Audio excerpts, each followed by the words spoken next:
Na Rota 1, teremos o painel Desafios e Oportunidades dos Entes Subnacionais. O moderador será Carlos Nascimento, diretor de programas e coordenador geral do LSE, Custom Programs e do MBA, PPP e Concessões. Na Rota 2, teremos o painel Parceria pelo Planeta, as PPPs na gestão ambiental.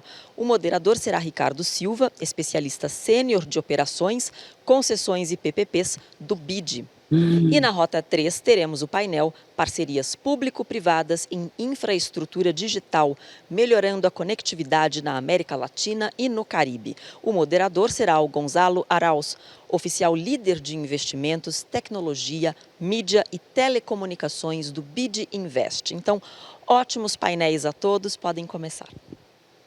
Boa tarde a todos, bem-vindos ao painel sobre parceria público-privadas na infraestrutura digital, melhorando a conectividade na América Latina e no Caribe. No nosso painel vamos ter discussões que vão falar das PPPs como ferramentas para a digitalização. Temos a diretora de telecomunicações do México, Ariel Rochtrock, vice-presidente corporativo, gerente-geral da Gilat Peru, e Luis Guillermo Alarcón, especializado também em telecomunicações do BID. Existe uma parte bastante significativa da infraestrutura digital que está nas mãos de operadores privados, uma experiência de trabalho conjunto entre o setor público e privado para os diversos modelos de atribuição nas PPPs. E temos então essa necessidade. Desculpem, estamos ouvindo dois canais no mesmo canal. Está muito difícil fazer a tradução. Eu vou continuar tentando, mas estou ouvindo duas pessoas ao mesmo tempo. Creio que vale a pena apresentar todos os oradores para que eles possam então nos contar um pouco quem são e qual a experiência que têm no setor.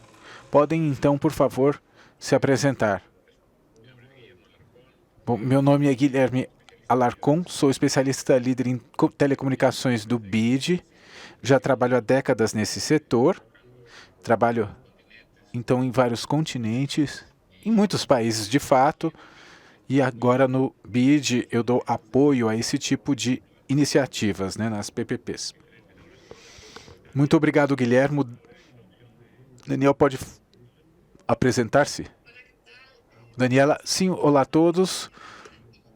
Eu trabalho na análise técnica dentro da unidade de política regulatória do Instituto Federal de Telecomunicações do México, que é a principal agência reguladora do país, órgão regulador, e colaborei com diversos projetos que têm a ver com o investimento público e privado. Espero poder acrescentar algo com a minha experiência.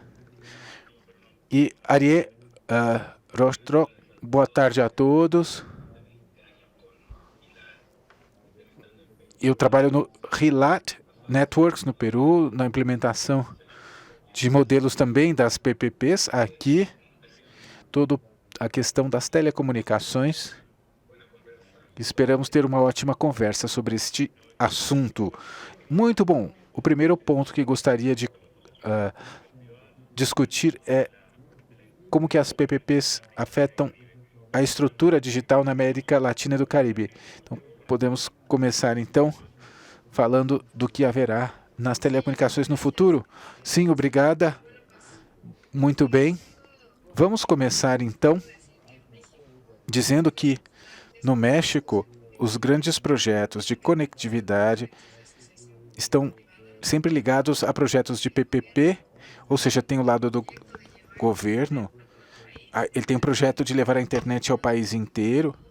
O projeto se chama Internet para Todos e trabalhamos, então, com PPPs. Por outro lado, também temos todo um trabalho com uma banda de 700 mil Hz, também uma parceria público-privada.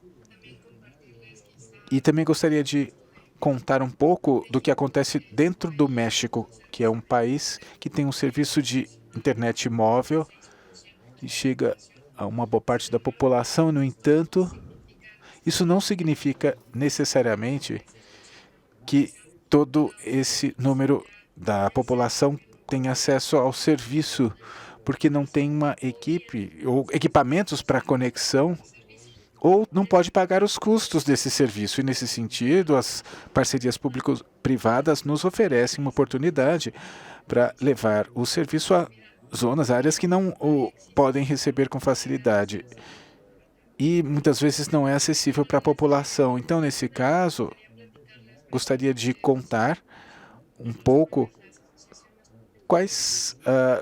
como que as PPPs têm contribuído para melhorar a conectividade no nosso país.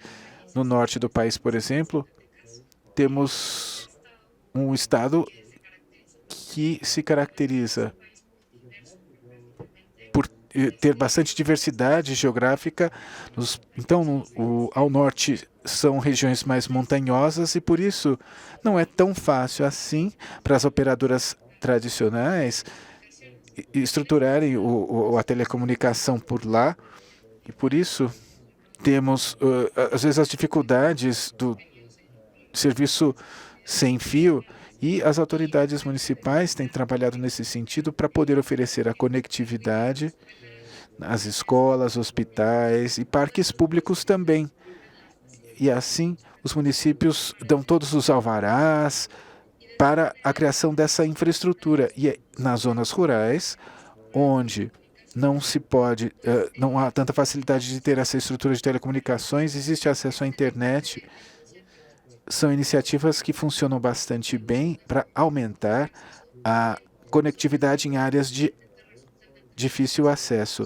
E nem sempre são atraentes para as operadoras tradicionais. Esse é um exemplo, então. E, por outro lado, temos um caso especial. Existem também...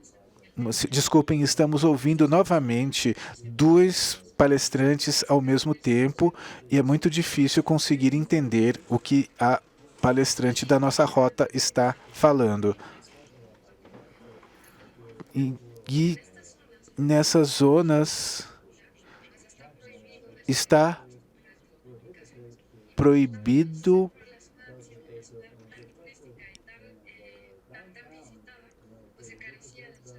era uma área que não tinha o serviço da internet.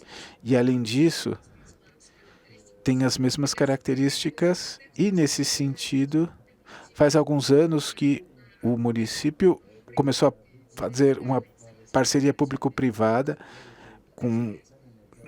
na área das telecomunicações para que fizesse o cabeamento, então, com fibra ótica da estrutura e dentro do centro ou de alguns edifícios, e a condição era que também eles fizessem uma infraestrutura no entorno, respeitando todas as zonas. Assim, a empresa privada conseguiu colocar toda essa estrutura e o município lhe dava, então, a outorga para comercializar o serviço. Por exemplo, fazendo todo o cabeamento da região do centro histórico, e esse agente privado, então, poderia fazer a comercialização com os operadores da zona, da região. E o município também criou um sistema de fibra ótica, oferecendo, então, serviço de internet dentro dos próprios escritórios, contando, então, com um bom serviço de internet. E uma vez que a região estivesse conectada, o município pôde, então, conectar semáforos inteligentes e oferecer internet gratuita no transporte público. E essas cidades, então, basicamente, uma cidade que tinha quase que nenhuma conectividade se transformou numa cidade inteligente. E assim, temos agora exemplos de PPPs em contextos diferentes e, por exemplo, regiões rurais que seriam pouco rentáveis, agora é possível fazer conexão e criar serviços mais lucrativos, regiões que não tinham esses serviços. Esses são exemplos que eu tenho para contar. mostrando como que as PPPs trazem benefícios não apenas em serviços, no caso oferecidos aos municípios, mas também serviços que os próprios municípios podem oferecer à sua população, e assim acredito que as PPPs são bastante relevantes, especialmente nos países da América Latina e no Caribe, porque acredito que temos características semelhantes. Geralmente temos essa diversidade geográfica com diferenças de terreno que às vezes dificultam o acesso à infraestrutura, e temos também zonas que não são tão lucrativas para as operadoras tradicionais. E isso parece relevante que mesmo nas zonas onde existe usuários, onde de fato existe acesso para todos, será relevante. Agradeço bastante pela atenção. Muito obrigado, Tânia, muito obrigado por nos relatar as suas experiências. Gostaria agora de saber do Guilhermo sobre o ponto de vista das operadoras privadas. As PPPs realmente são atraentes? Ariê, você tem bastante experiência nesse assunto no Peru. Como que você vê, então, as PPPs no mundo dos negócios? Muito obrigado. Como a Tânia já disse, existem realmente muitas lacunas na nossa infraestrutura no Peru e acho que na América Latina como um todo. E eu acredito que as PPPs são uma ferramenta fundamental para realizar essas interações que o setor privado normalmente não aceitaria de forma independente, porque não geram tanto lucro, especialmente nas zonas rurais, mais distantes, para poder ampliar então a oferta de serviços. Caso contrário, demoraria muito mais tempo para ampliar a cobertura. E também, claro, lidando com toda a questão da eficiência desses serviços. Assim, no Peru, o que está sendo desenvolvido, existe um investimento do Estado agora para trabalhar nas zonas rurais, dando esta ferramenta que, junto com as PPPs, isso é fundamental para a experiência com as operadoras, para poder operar essa infraestrutura. E, por outro lado, o Estado pode concentrar-se nas zonas onde há mais necessidade. Poderíamos falar de alguns acordos nesses projetos que ocorreram no Peru nos últimos anos, e também serviços e instituições nacionais. E graças a esses projetos, milhares de escolas e unidades médicas, polícia, etc., tiveram uma cobertura de internet, e não há nada mais bonito do que isso quando a gente vê, por exemplo, nas escolas, na zona rural, por exemplo, poder contar com a internet vendo o YouTube, Google, e então tendo acesso a material educativo. Com a implementação desses serviços, ou melhor, sem a implementação, isso não havia antes. E agora sim. E também houve subsídio da demanda, ou seja, houve serviço oferecido especificamente às instituições que o Estado assim o exigiu, com resultados bem mais eficientes do que a parte da infraestrutura em si. E eu considero que os mesmos operadores de telecomunicações acabam levando essa estrutura e capacidades, não só as zonas mais lucrativas, mas também quando a gente pensa no tempo, desde o momento que o Estado decide para onde que vai colocar a infraestrutura, onde vai investir, isso acaba levando a resultados. Temos redes fornecidas pelo Estado, por um lado, e redes próprias das operadoras. E isso acaba tirando clientes das redes subsidiadas. No entanto, quando a gente vai diretamente ao usuário, e eu posso pedir, por exemplo, a um operador, quero a conexão de 1000 escolas no nível em esfera nacional. queremos mais eficiência para garantir um certo nível de velocidade nas escolas. Isso acaba sendo mais eficiente e leva as operadoras de cada uma das regiões conseguem obter mais eficiência em cada escola, em cada ponto que se queira conectar. Com os incentivos corretos da operação, considerando prêmios e castigos, podemos dizer que é uma operação eficiente e bem sucedida também.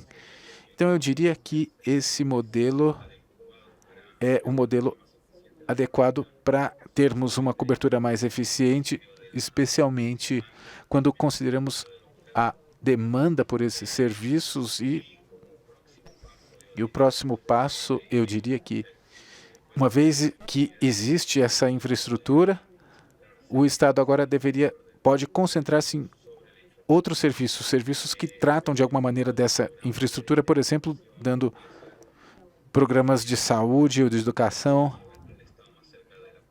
de alguma maneira se aproximando da população, fornecendo acesso, por exemplo, aos documentos, todo o processo de documentação, simplificação dos documentos e que os usuários dos diversos locais tenham mais acesso aos serviços do governo e também levando à bancarização digital.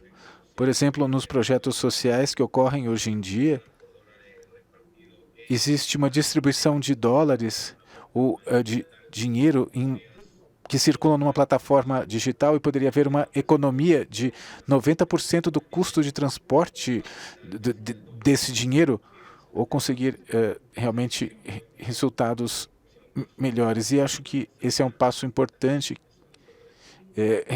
realizar ações nesse sentido. Muito obrigado. Realmente muito importante essa sua visão e a experiência vivida no Peru. Gostaria também de falar dos desafios e das complexidades desses novos modelos de negócio. E para começar, Guilhermo, a inovação não é nada simples. Quais são os recursos para podermos aproveitar melhor deste tipo de iniciativa? Muito bem. As PPPs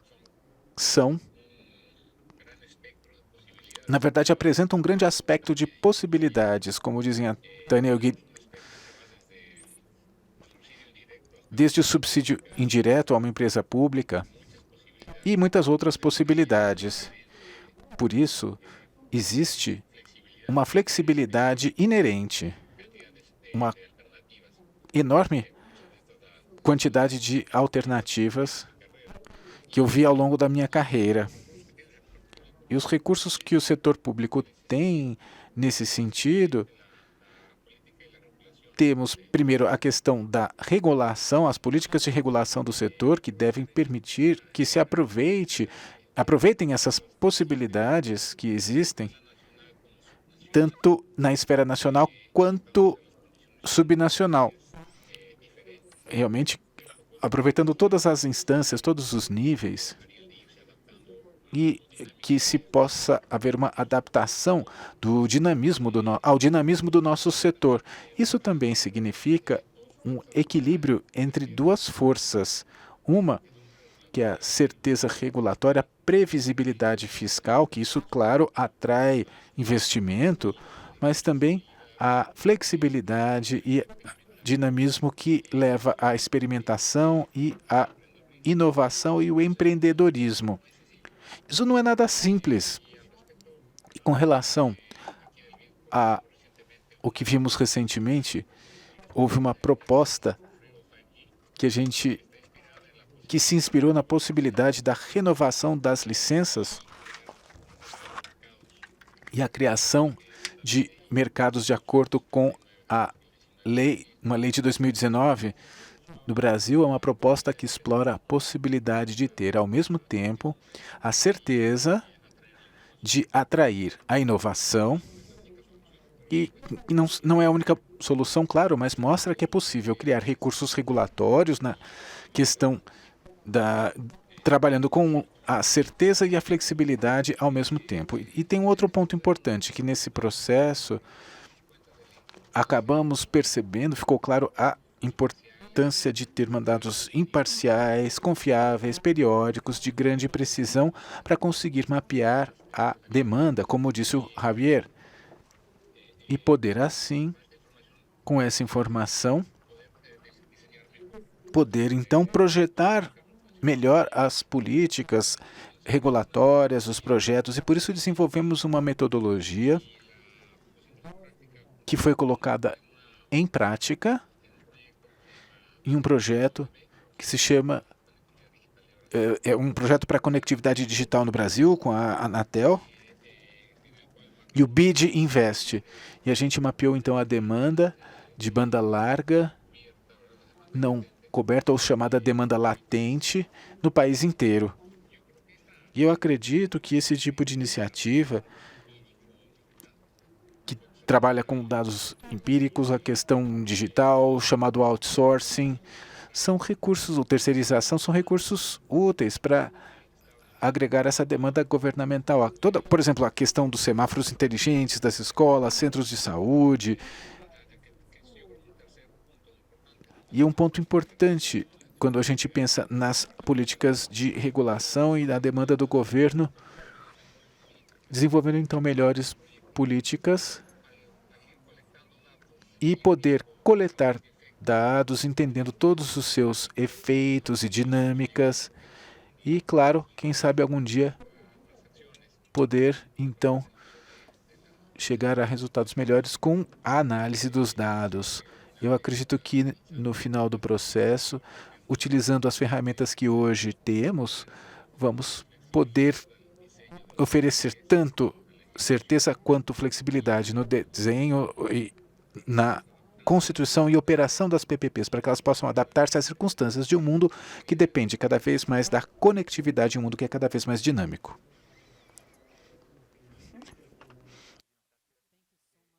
Excelente, Guilherme. Ariê, considerando agora a sua experiência, como disse o Guilherme, que pontos são importantes para o sucesso das PPPs? Bom, eu acho que a base, por exemplo, quando há uma licitação, se uma empresa se envolve num projeto relativamente grande de infraestrutura, em telecomunicações, é necessário ter estabilidade jurídica e visibilidade e transparência do ponto de vista estatal. Ou seja, é bastante difícil chegar nesse ponto para que a gente possa criar a modelagem de um projeto se não existe clareza, não existem definições técnicas ou penalidades, ou quando há excesso de penalizações. Ou seja, é necessário equilibrar todos os aspectos, e essa estabilidade seria a base para podermos, então, nos concentrar nesse tipo de iniciativa e projetos. E essa base realmente precisa ser trabalhada de maneira coordenada, e ambas as partes, a público e a privada, têm que levar os serviços a mais pessoas, beneficiando então a população. E cada um deve considerar a sua parcela. O público e o privado não deve pensar apenas na lucratividade do projeto, deixando de lado a qualidade ou o acesso universal em todas as áreas de cada projeto. Se isso não acontecer, não vai funcionar. E o governo deveria pensar apenas na parte legal. Se o governo não levar em conta as condições nas quais os projetos são implementados, se não consideram as dificuldades, os conflitos sociais e não buscam solucioná-los,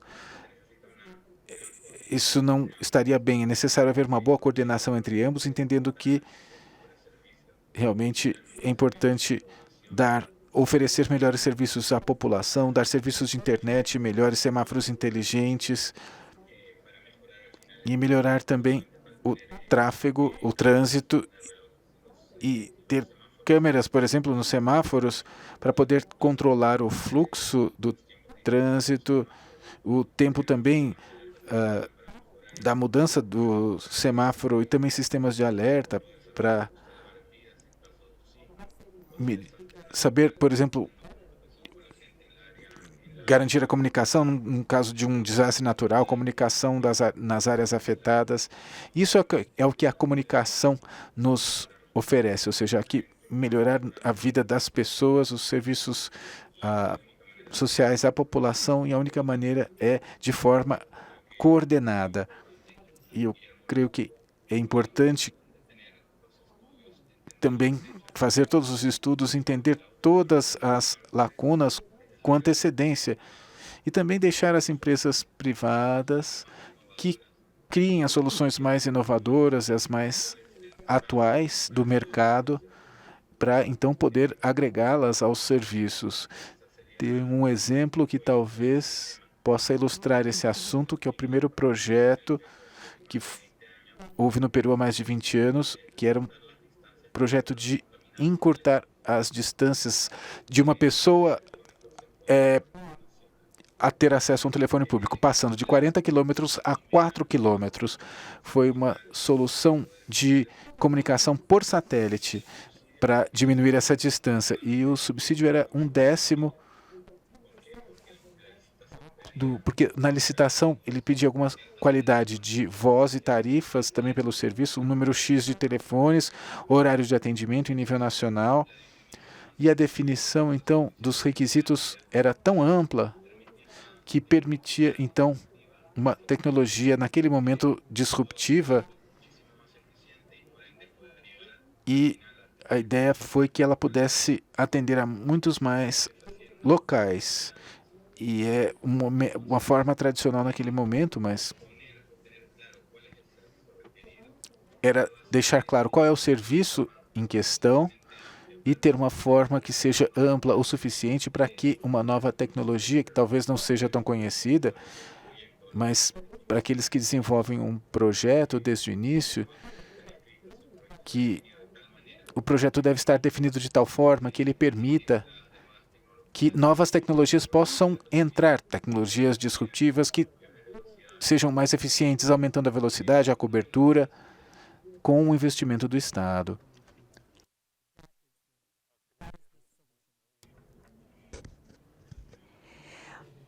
Sua participação foi muito valiosa.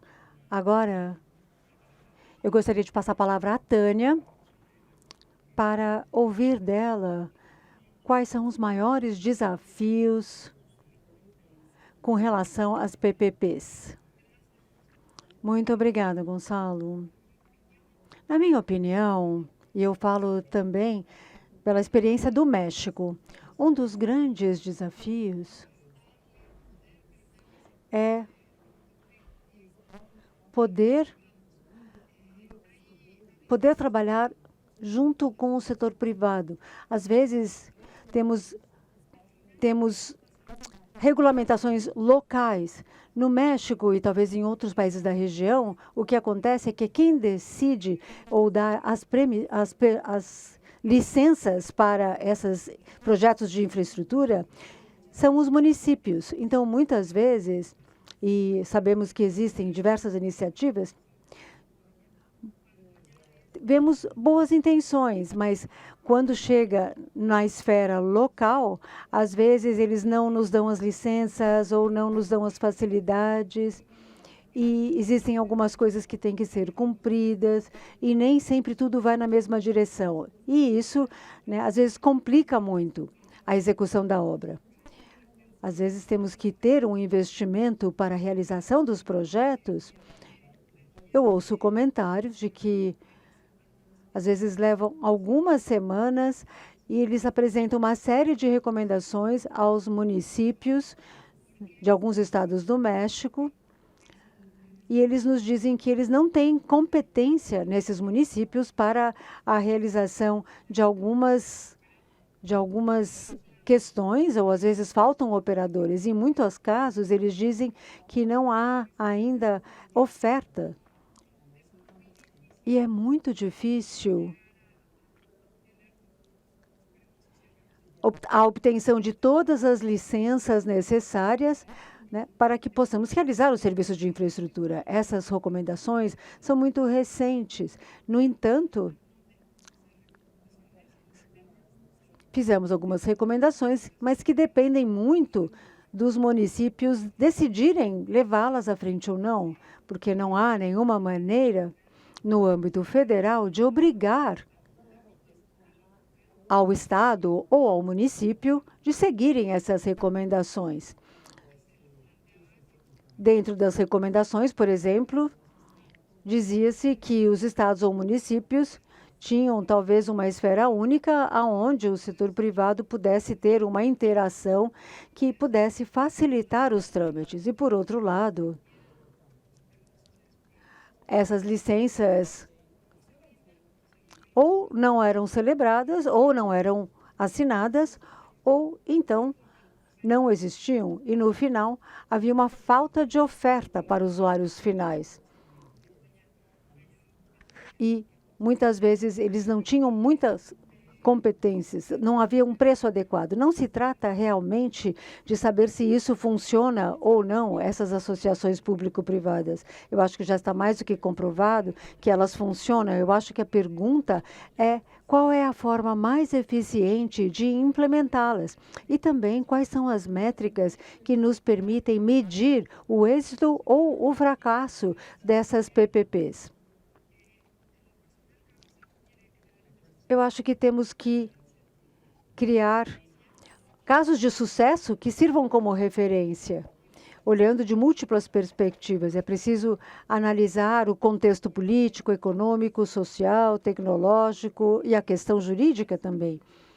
E quais são os benefícios dessas PPPs e o que é necessário para facilitar a sua implementação? Quais os benefícios que isso traz, não apenas sociais e econômicos, mas está comprovado de que a população, tendo acesso aos serviços da internet, isso traz benefícios para o seu próprio desenvolvimento pessoal e social.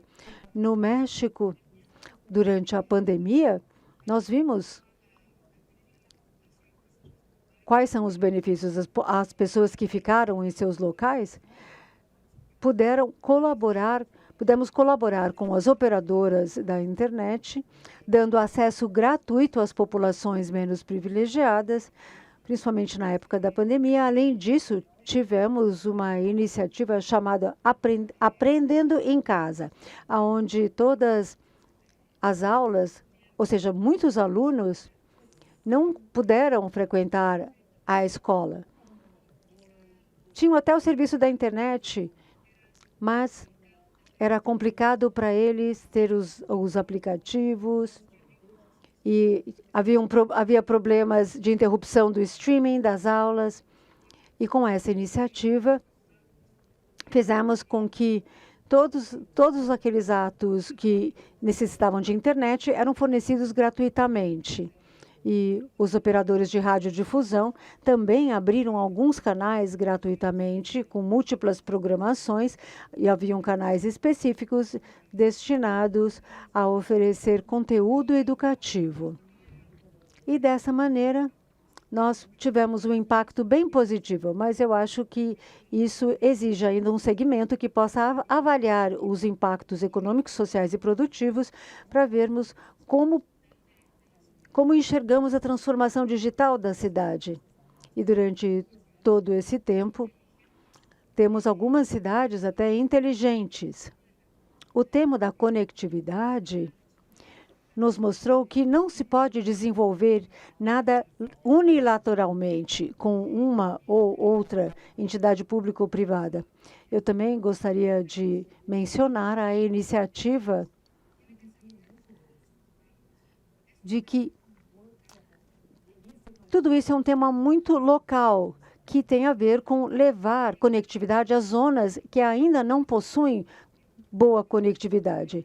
Talvez seria uma atitude do setor privado, mas temos um problema de cada local. Além disso, no México, temos algumas regiões aonde Temos a questão de usos e costumes. Temos áreas indígenas no México, onde existe uma população que não quer essa infraestrutura.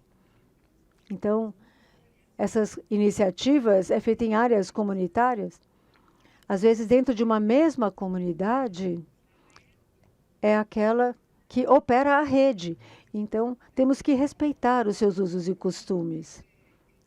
Eu acho que dessa maneira poderemos prestar uma boa colaboração, tanto do setor público quanto privado, porque os dois lados têm seus benefícios e, finalmente, poderemos ajudar a desenvolver a população, mas deve haver um segmento que nos ajude a ter mais referências, e essas referências servirão de exemplos para outros projetos que possam ser desenvolvidos em outras regiões do país.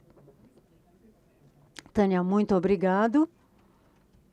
Muito obrigada pelos testemunhos de todos vocês. E é claro que os desafios de infraestrutura são enormes e temos que ter que olhar as capacidades e recursos de cada localidade. E vemos uma necessidade de cooperação, tanto da parte do setor privado quanto do setor público.